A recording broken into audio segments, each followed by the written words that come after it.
So we're going to do something different this coming hour. For those of you that listen to the show on a recurring basis, I don't know what's going to happen, quite honestly.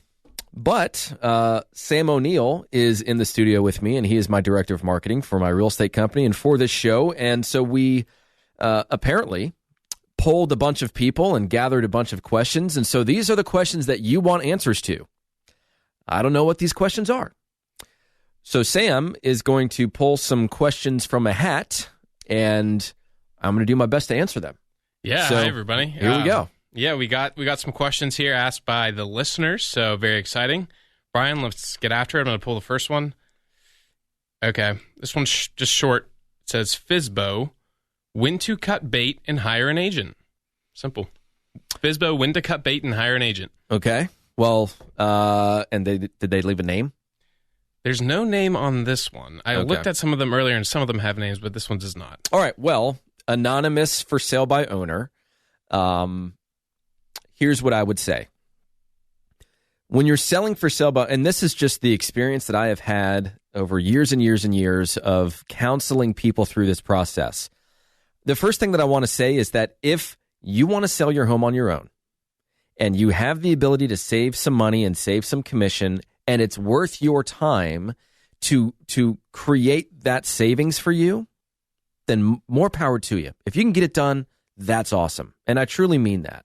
And when we talk to for sale by owners, we come from contribution. There's so many agents out there that'll say, oh, I got a buyer. When can I come and see your house to see if it's the right fit for them? They don't have a buyer. Most of them don't have a buyer. It's a foot in the door technique. And we talk about that all the time on this program.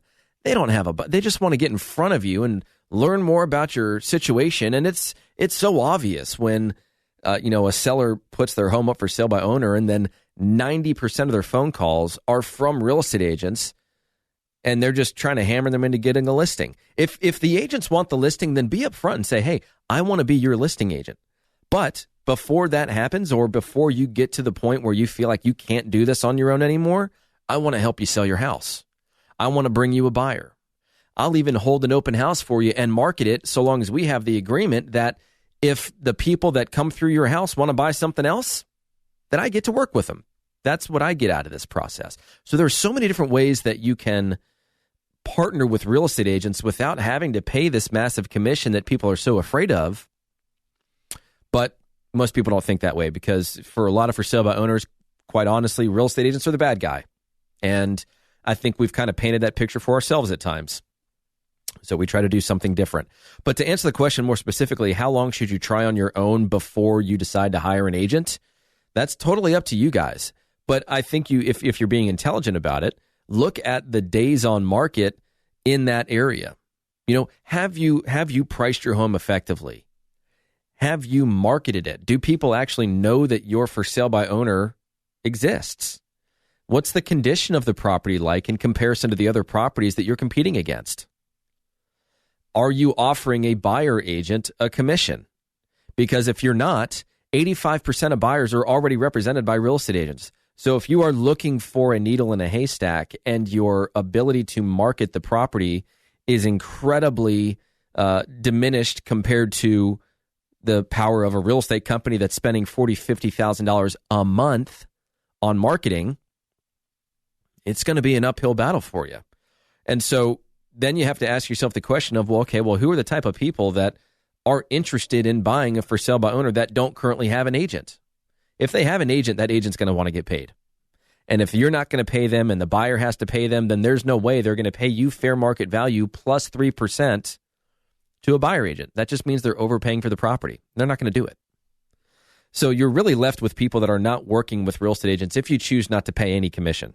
And the majority of those people are the people that want a deal, or they're just so naive about the process that at some point in time between you and the buyer, if you don't have people in your corner that are properly advising you, closing attorneys that are going out of their way to help you in this process, it's going to get sticky. It's going to get kind of dicey pretty quickly. So I would look at, if you're doing everything else the right way, if it's priced appropriately, if it's in good condition, if it's being marketed well, if you're gaining traction from showings and interest from either agents with real buyers, And you know that because those buyers have walked through your house, not an agent, walking around and, looking up at the ceiling and saying, oh, yeah, this could work for them. So why are you selling for sale by owner? And then they just go into this whole line of questioning that should hopefully, set off your spidey senses. And so that you realize, okay, well, maybe they're not here with the intent of showing this to a buyer. Maybe they just want my listing. And you, of course, need to make the decision as to whether you want to work with that kind of agent or not. But I'd look at the average days on market. I would have it'd be just like what I would do if I listed the property as your listing agent. If we know that the average number of showings in your area and price range is 6 per month, we want 10 in the first month because it's a new listing. It's fresh to the market. All the people that are on the fence right now, or not on the fence, but kind of waiting on the sideline, hoping that a property like yours hits the market, they're all going to come and see it, and they're going to see it quickly. So if you're not above average within the first 30 days, then either you need to give it just a little bit more time, or more than likely you've kind of missed the mark. But if you're below the average, or you're getting hardly anything, then yeah, you've missed the mark. You need to either make an adjustment and come to the realization that you need an agent's help, reduce the price, and ask yourself the question of how further down the line do I have to go with my price in order to get this home sold? And am I actually saving money? Because that's the number one reason why people want to sell for sale by owner, right? They want to save money. So if you can't save money, or if it's taking you more time, or if it's taking time away from your day job, which is costing you money, or the time that you're investing in selling this property is an opportunity cost to go and make money, then those are the things that people don't typically think about that have a big impact. So